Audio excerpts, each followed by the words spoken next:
Sir, जीतने के बाद आज पहली बार आप भ्रमण पे निकले हैं, जिसमें बड़हरिया विधानसभा के रसूलपुर पंचायत में पहुंचे हुए हैं। क्या कुछ खास मकसद है? पहली बार तक हम पहली बार नहीं आए हैं। जी। ये चौथे पांचवे बार आ रहे हैं इस पंचायत में। पहली बार। इस पंचायत में पहली बार आए हैं। नहीं तो हम बड़हरिया के कई प्रखंडों में, चाहे राछोपाली का इलाका हो, आपको कोईरिगामा पंचायत हो, बहादुरपुर हो, हम कई पंचायत में हम गए।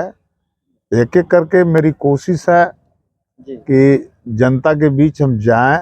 हमने चुनाव में ये वादा भी किया था। लोगों की शिकायत रहती है अमूमन कि चुनाव जीतने के बाद जनप्रतिनिधि क्षेत्र में नहीं आते हैं।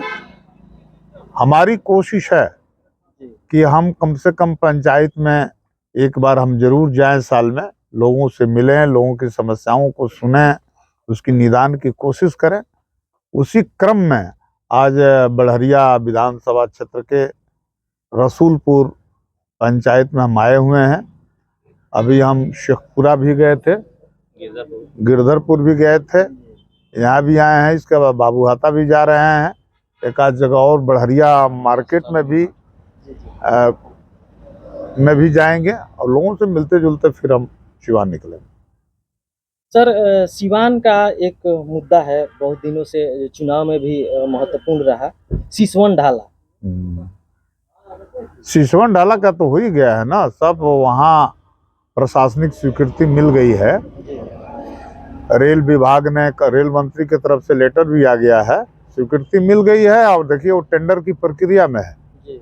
हम इस संदर्भ में माननीय बिहार के मुख्यमंत्री नीतीश जी से मिले थे और मुझे उम्मीद है कि बहुत ही जल्द जो है वो टेंडर की प्रक्रिया में जाएगा और जिसको काम मिलेगा वो काम कराएंगे। अच्छा सर, सिवान में मुख्य रूप से जो युवा हैं, पढ़ने वाली बच्चियां हैं या बच्चे हैं, 5 साल में ग्रेजुएशन कंप्लीट होता है। जब चुनाव था उस समय भी ये मुद्दा बना रहा कि सिवान के लिए यूनिवर्सिटी की मांग थी। ये कब तक ये समस्या सर दूर होगी? देखिए, मांग तो कोई लोग कुछ भी कर सकते हैं, मांग मांगने से थोड़े होता है।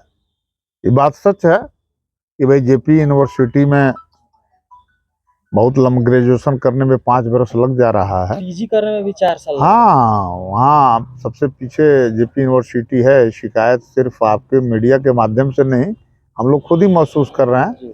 अब देखिए, सरकार को चाहिए, सरकार की कोशिश है और माननीय नीतीश जी के संज्ञान में भी हम लोग दिए हैं। हालांकि ये यूनिवर्सिटी वाला मामला वो राज्यपाल का बनता है और हम लोग एक बार राज्यपाल से भी मिल करके हम लोग कहेंगे इस मुद्दे पर।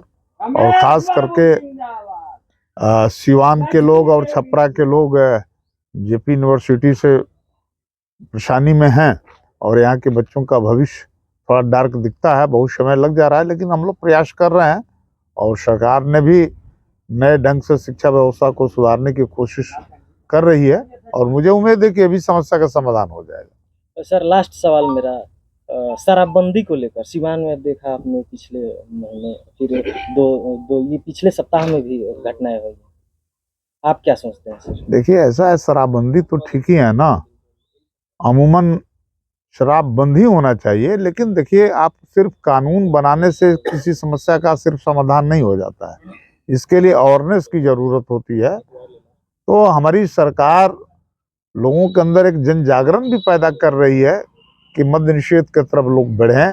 और धीरे धीरे देखिएगा, पहले जिस तरह शराब के नशे में लोग रोड पर, सड़कों पर झगड़ा करते थे, मारपीट कर देते थे, इसको लेकर बड़ी बवाल होता था, इसमें कमी जरूर आई है और पीने वालों की संख्या भी घटी है। बावजूद कुछ तो भाई लोगों की बुरी आदत है, तो आदत को क्या कहिएगा, वो करते ही रहेंगे। लेकिन सरकार की नज़र है, सरकार सब कुछ देख रही है। अगले साल विधानसभा चुनाव होने वाला है, क्या कुछ कहेंगे? अरे भाई, विधानसभा चुनाव तो अब, ये बात सही है, अगले साल क्या, आप समझिए अब तो 10 महीना रह गया है, 1 साल के भीतर ही होने वाला है चुनाव। तो अभी एनडीए के जो घटक दल के जो शीर्ष नेता हैं, वो लोग आपस में बैठेंगे, निर्णय लेंगे कि कौन पार्टी किस सीट पर लड़ेगी। ऐसे बड़हरिया विधानसभा तो जदयू का ही रहा है, शुरू से जदयू के लोग लड़ते रहेंगे। लड़ते रहे हैं। और आने वाले दिनों में मुझे ज्यादा उम्मीद है कि यहाँ बड़हरिया से जदयू ही लड़ेगा। कौन लड़ेगा नहीं लड़ेगा ये सब माननीय नीतीश जी जानते हैं। चलिए बहुत बहुत धन्यवाद। धन्यवाद।